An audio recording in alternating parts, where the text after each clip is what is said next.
I'm a 20-year-old college student, and until last week I lived at home with my parents and my older sister Aubrey, 24. Our family isn't wealthy, but we've always managed to get by.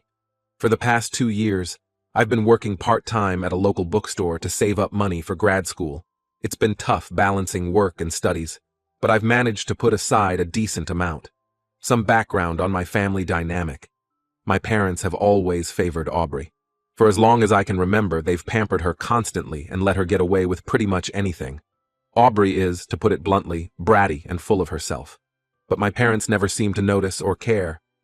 This favoritism has been plain in countless situations over the years. When we were kids, Aubrey would often break my toys or mess up my school projects, but my parents would always dismiss it as siblings being siblings. They'd buy her a new toy to make up for the one she broke, while I'd be left with nothing. As we got older, the favoritism only became more pronounced. For Aubrey's 16th birthday, my parents threw her a lavish party and bought her a car. When my 16th birthday rolled around 2 years later, I got a cake from the grocery store and a $50 gift card. One incident that really stands out happened last Thanksgiving. My mom had spent hours preparing a traditional dinner, including a homemade pumpkin pie for dessert. When Aubrey saw the pie, she threw a fit because she wanted pecan pie instead. She actually knocked the pumpkin pie onto the floor and stomped on it like a toddler having a tantrum. Instead of getting mad at her for this outrageous behavior, my parents apologized to Aubrey. They drove 30 minutes each way to the only open bakery in town to buy her a pecan pie. Meanwhile, I was left to clean up the mess of the ruined pumpkin pie. Aubrey has also had a long string of boyfriends that she brings home. My parents welcome each one like he's already part of the family, no matter how Aubrey treats them or how long the relationship lasts. Her current boyfriend, Mark, has been around for about 6 months. He's a pretty stubborn and opinionated guy, but for some reason, my parents adore him. Mark's presence has only worsened the existing family dynamics. He seems to take pleasure in putting me down and asserting his dominance in the family. My parents, of course, always take his side. For instance, last month we all went out to dinner for my dad's birthday. I had just received my tax refund, so I offered to treat everyone as a special gesture. Before I could even finish speaking, Mark loudly proclaimed that he would be paying instead. I politely declined and explained that I wanted to do this for my dad. Mark got visibly angry and started arguing with me at the table, saying I was trying to show off. Instead of intervening, my parents took his side and told me to stop being difficult. In the end, Mark paid for the meal, and my parents thanked him profusely while completely ignoring my original offer. Another time, I was watching a movie in the living room when Mark and Aubrey came in. Without asking, Mark changed the channel to a sports game he wanted to watch. When I pointed out that I was already watching something, he laughed and said, "Too bad, Squirt. Majority rules." My parents, who were in the kitchen, overheard and told me to let Mark watch what he wanted because he was a guest. These are just a few examples of the daily small favoritism I've had to deal with. Despite all this, I've tried to maintain a good relationship with my family. I help out around the house, keep my grades up, and work my part-time job without complaining. The current situation started about a week ago. I was showing my friend a funny text on my phone when Mark happened to glance over. He saw my bank account balance in one of the notifications. I didn't think much of it at the time, but I should have known it would lead to trouble. A few days later, during dinner, Aubrey announced to our parents that she wanted to start her own small business selling handmade jewelry. My parents were thrilled and immediately started discussing how they could help her get started. They asked about her business plan, potential costs, and marketing strategies. Aubrey, in her typical fashion, hadn't thought any of this through. She just liked the idea of being a business owner and wanted to jump in without any real planning. Then Aubrey dropped the bomb. She said she knew I had a lot of money saved up and suggested I give it to her to fund her business. I was shocked and felt betrayed. I knew Mark must have told her about seeing my account balance. I tried to calmly explain that the money was for my education and future. I told them how hard I'd worked at my part-time job to save that money, often taking extra shifts and working holidays. My parents got upset and said I was being selfish. They argued that I should support my sister's dreams and that her success would benefit the whole family. I pointed out that Aubrey had no experience in jewelry making or running a business. I suggested that if she was serious about this, she should start small, maybe take some classes or start an online store with minimal investment. But my parents wouldn't listen. They were already imagining Aubrey as a successful entrepreneur. Over the next few days, My parents kept pressuring me to give Aubrey my savings. They guilted me by saying I owed it to the family since I lived at home rent-free. They brought up every little thing they'd ever done for me, from buying me school supplies to driving me to soccer practice years ago. They made it sound like I was ungrateful and selfish for not wanting to hand over my hard-earned money. I stood my ground and refused. I tried to explain that while I supported Aubrey's ambitions, I couldn't put in danger my own future. I suggested that if they believed in her business idea so much, they could take out a loan or use their own savings to help her. This only made them angrier. The situation got worse when Aubrey and Mark got involved. Aubrey would cry to our parents about how I was crushing her dreams. Mark would make mean comments about how I thought I was better than everyone else. The atmosphere at home became unbearable. Things came to a head yesterday. My parents sat me down for what they called a serious talk. They gave me an ultimatum: either give Aubrey the money or move out. They said if I wasn't going to contribute to the family, I couldn't live there anymore. My mom said, if you can save all that money while living here for free, you can afford to get your own place. My dad added, you're obviously not a team player, so maybe it's time you learned how the real world works. I was hurt and angry. I felt like my own parents were choosing Aubrey's whim over my carefully planned future. I decided to leave on my own terms before they could kick me out. That night, while everyone was asleep, I packed up my stuff.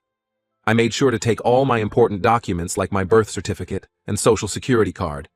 I also logged into all my bank accounts and changed the passwords, just in case.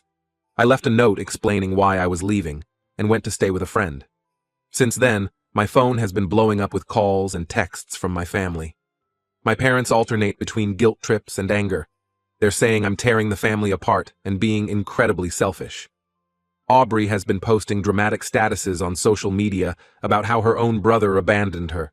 Mark even showed up at my workplace to shout at me, saying I was breaking Aubrey's heart and ruining her chances at success. Some of my extended family members have reached out after hearing a twisted version of events from my parents. Most of them are taking my parents' side, saying I should go home and make things right. Only my grandmother seemed doubtful of the story and asked for my side of things. I feel awful about the whole situation. Despite everything, I love my family and never wanted it to come to this. I've worked so hard for that money, taking on extra shifts and missing out on social events to save up. It represents my future and my dreams of going to grad school. I don't think it's fair for them to demand I give it up, especially for such an ill-conceived plan. At the same time, I feel guilty for moving out so abruptly. I worry that I'm overreacting, or that I should have tried harder to make them understand my perspective.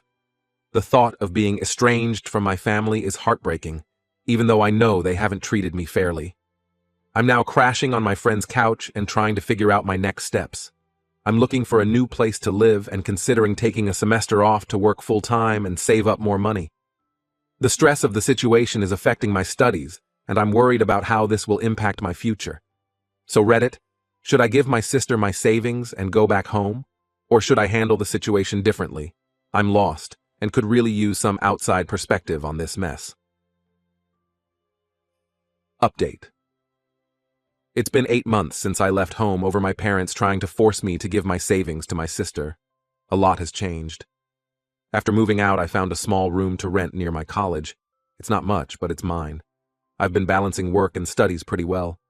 I picked up more hours at the bookstore and even started tutoring on the side to make ends meet. It's been tough, but I'm managing. The best thing that's happened is meeting Sam. We met in one of my classes about 5 months ago. She's smart, kind, and incredibly supportive. When I told her about my family's situation, she listened without judgment and has been there for me ever since. For the first few months after I left, my family kept trying to contact me.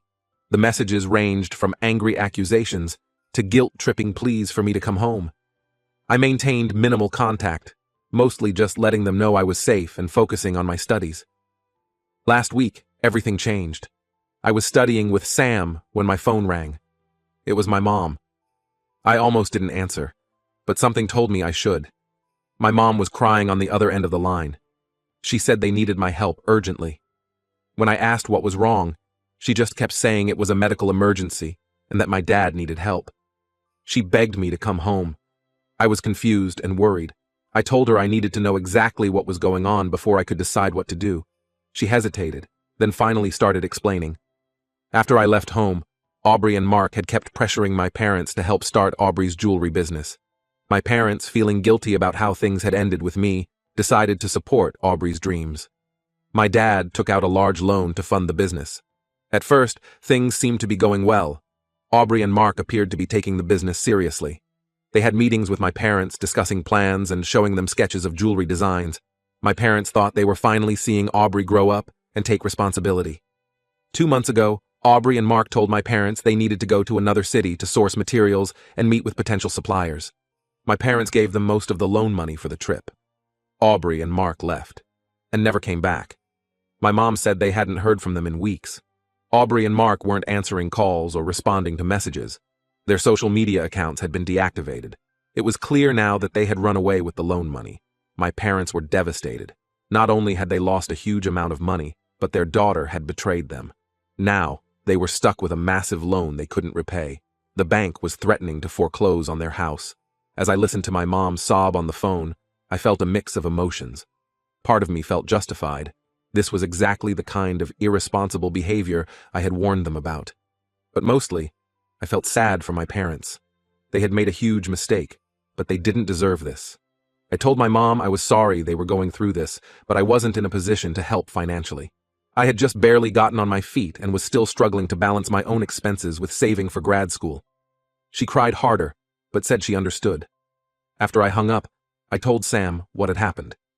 She listened carefully, then suggested I reconsider helping my parents. She pointed out that this could be an opportunity to mend my relationship with them. Sam said that while they had treated me unfairly in the past, they were still my family and were in genuine need now. I spent the next few days thinking hard about what to do. I looked over my finances and talked more with Sam. In the end, I decided to help my parents, but on my own terms. I called my dad and told him I was willing to help, but I needed to know all the details first. We met at a coffee shop near my place. It was the first time I'd seen him in months. My dad looked older and more tired than I remembered. He broke down as he explained the full situation. The loan was for $40,000. Aubrey and Mark had taken about $30,000 with them when they left. The rest had been spent on initial business expenses and the family's living costs over the past months. I told my dad I was willing to help pay off the loan, but I had conditions. First, I would make the payments directly to the bank, not give money to my parents. Second, I would only be able to pay in small installments over time. Third, they needed to file a police report about Aubrey and Mark's actions. My dad agreed to everything. He apologized for how they had treated me and admitted they had been wrong to favor Aubrey for so long. He said losing Aubrey had made them realize how much they had taken me for granted. Over the next week, we worked out a plan. I would move back home to save on rent.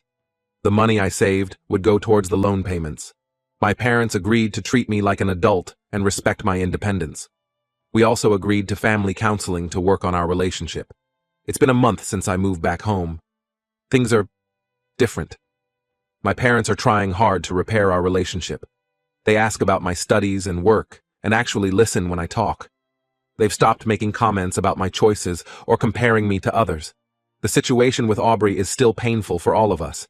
The police haven't been able to locate her or Mark yet. My parents are coming to terms with the fact that she might never come back. It's been hard for them to accept that their actions over the years contributed to Aubrey becoming the person she is. Financially, it's tight. A large chunk of my income is going towards the loan payments. I've had to put my grad school plans on hold for now, but I'm hopeful that we'll get through this eventually. Sam has been incredibly supportive through all of this. She often comes over for dinner and has helped my parents and me navigate some difficult conversations. My parents adore her, which is nice but also a bit ironic given how they treated my girlfriends in the past. Looking back, I don't regret leaving when I did. That time on my own helped me grow and gain confidence in myself. But I'm glad I was able to help when my family truly needed it. It's not perfect, but we're slowly rebuilding our relationship on a healthier foundation. I'm cautiously optimistic about the future. The loan will take years to pay off, and we have a lot of emotional healing to do as a family. But for the first time in a long time, I feel like we're on the right path. I've learned a lot about forgiveness and setting boundaries. I'm learning to stand up for myself while still being compassionate. It's a delicate balance, but I'm getting better at it every day. To those who supported me in my original post, thank you. Your advice and kind words helped me through a really tough time. To those in similar situations, I'd say this. It's okay to protect yourself and your future, but also be open to the possibility of reconciliation if the circumstances are right. As for Aubrey, I have mixed feelings. Part of me is angry at her for what she did to our parents.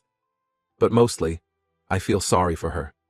She's lost her family and will have to live with the consequences of her actions. I hope she gets help and turns her life around someday. For now, I'm focusing on my studies, my job, my relationship with Sam, and rebuilding my family relationships. It's not easy, but I'm hopeful for what the future holds. Thank you all for your support and advice throughout this journey. It's been a wild ride, but I think I'm finally on stable ground.